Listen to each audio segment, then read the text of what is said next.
नमस्कार मित्रों, डॉक्टर संजीव भानावत के चैनल में आपका हार्दिक स्वागत, अभिनंदन। आपने एक कथन तो सुना ही होगा, comments are free but facts are secrets. टिप्पणियां स्वतंत्र होती हैं जबकि तथ्य पवित्र होते हैं। यह कथन है एक ब्रिटिश पत्रकार सीपी स्कॉट का।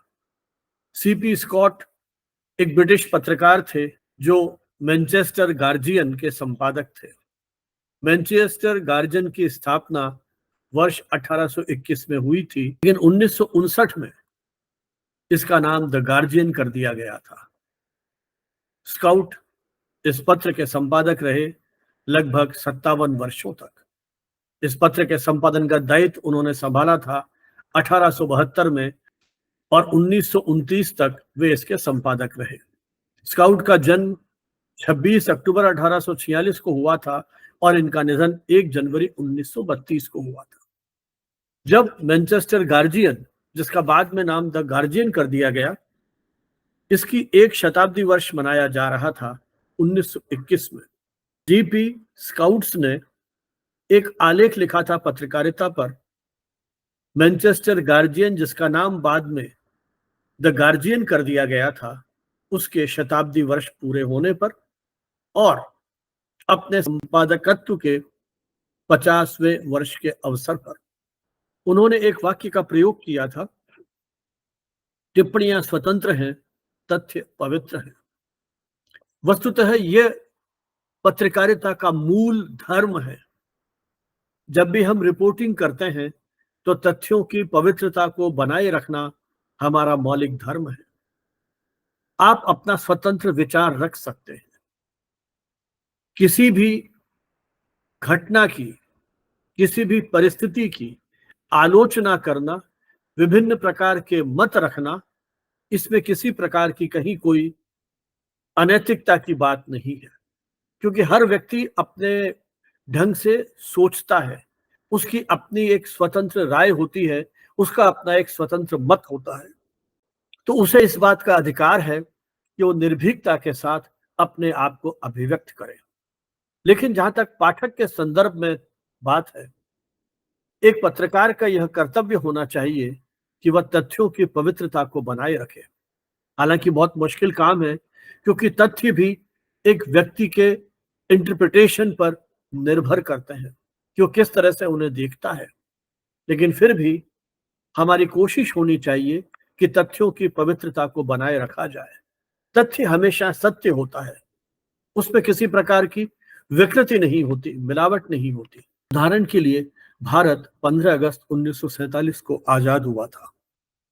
यह एक तथ्य है कि भारत को आजादी 15 अगस्त 1947 को मिली थी, लेकिन इसकी व्याख्या अलग अलग ढंग से की जा सकती है। एक विचारक यह कह सकता है कि भारत की आजादी ने लोकतांत्रिक मूल्यों की स्थापना करते हुए दुनिया के अन्य गुलाम देशों के सामने यह आदर्श रखा कि एक स्वतंत्र देश के लिए उन्हें भी आगे आना चाहिए। वहीं दूसरी ओर एक व्याख्या यह भी की जा सकती है कि भारत स्वतंत्र तो हो गया, लेकिन अभी भी उसके सामने बहुत सारी चुनौतियां हैं। तो संदर्भ अलग हो सकते हैं, व्याख्या अलग हो सकती है, विश्लेषण अलग हो सकता है। इसलिए एक बेहतर पत्रकारिता के लिए, एक सामाजिक दायित्व की पत्रकारिता के लिए यह आवश्यक है कि हम तथ्यों के साथ खिलवाड़ नहीं करें। तथ्य और विचार में एक विभाजक रेखा होनी चाहिए। दुर्भाग्य से आज की पत्रकारिता में यह विभाजक रेखा लगभग मिटती चली गई है। खबरों में ही तथ्य और विचारों का ऐसा घालमेल कर दिया जाता है कि पाठक प्राय भ्रमित हो जाता है। कोविड का दौर हमने देखा है, जहां डिजिटल मीडिया के प्रसार में किस तरह की भ्रामक समाचारों और सूचनाओं को तेजी से वायरल किया था। उन सूचनाओं के पीछे कोई प्रामाणिकता नहीं थी, किसी प्रकार की तथ्यता नहीं थी।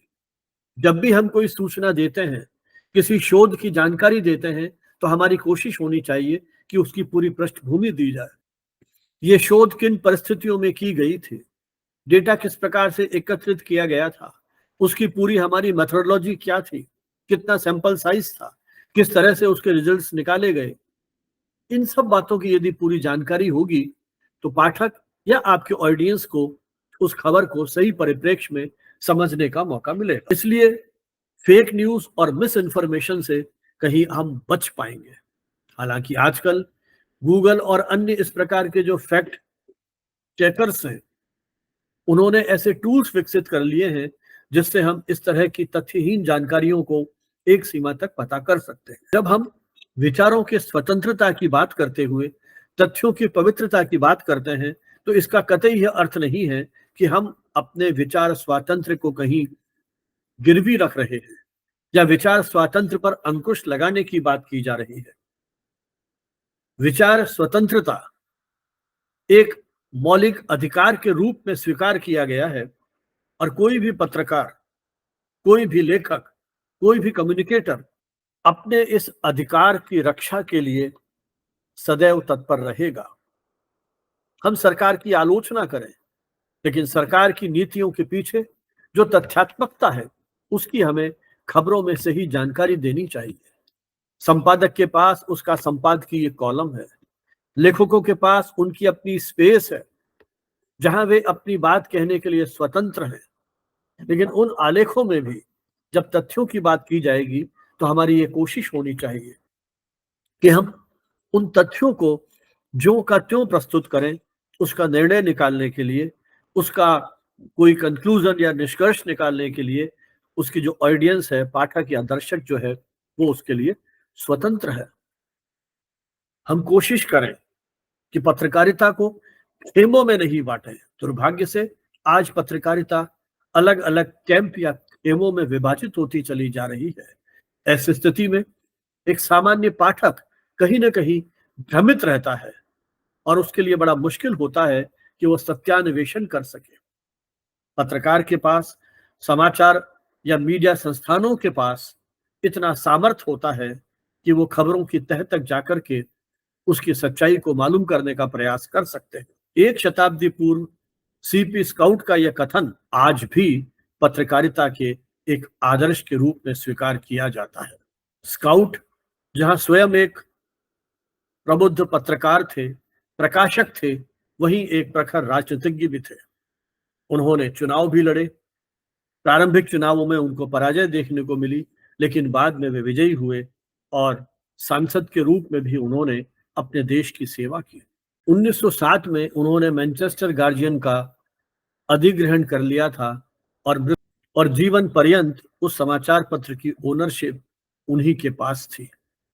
1872 में उन्होंने संपादक का पद ग्रहण किया था और 1 जुलाई 1929 तक वे उसके संपादक रहे थे। उम्मीद करते हैं कि भावी पत्रकारिता तथ्य पवित्र हैं, विचार स्वतंत्र हैं, कि इस उद्देश्य के लिए समर्पित रहेगी। इन्हीं भावनाओं के साथ आपसे एक छोटा सा अनुरोध कि हमारा ये जो एक शैक्षिक अभियान है जिसके माध्यम से हमने कोशिश की है कि मीडिया संबंधी मुद्दों के बारे में आपको जागरूक किया जाए, सेंसिटाइज किया जाए। हमारे इस अभियान को लोकप्रिय बनाने के लिए, इसे एक वैचारिक दिशा देने के लिए आपका सहयोग अपेक्षित है। आपने यदि अभी तक हमारा चैनल सब्सक्राइब नहीं किया है तो आपसे अनुरोध है कि इस चैनल को सब्सक्राइब करें, अपने मित्रों के साथ साझा करें और YouTube के कमेंट बॉक्स में अपनी टिप्पणियों से हमारा मार्गदर्शन भी करें। वर्तमान में मैं कम्युनिकेशन टुडे त्रैमासिक द्विभाषी पत्रिका का संपादन भी कर रहा हूं। इस पत्रिका का प्रकाशन 1997 में शुरू किया गया था और पिछले 28 वर्षों से ये निरंतर प्रकाशित हो रही है।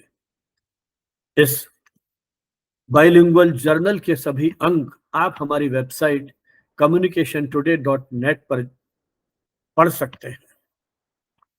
इस पत्रिका के अब तक 13 विशेषांक भी प्रकाशित किए हैं। मैं स्वयं राजस्थान विश्वविद्यालय के जनसंचार केंद्र में लगभग 4 दशक तक मीडिया का अध्ययन अध्यापन करता रहा हूं।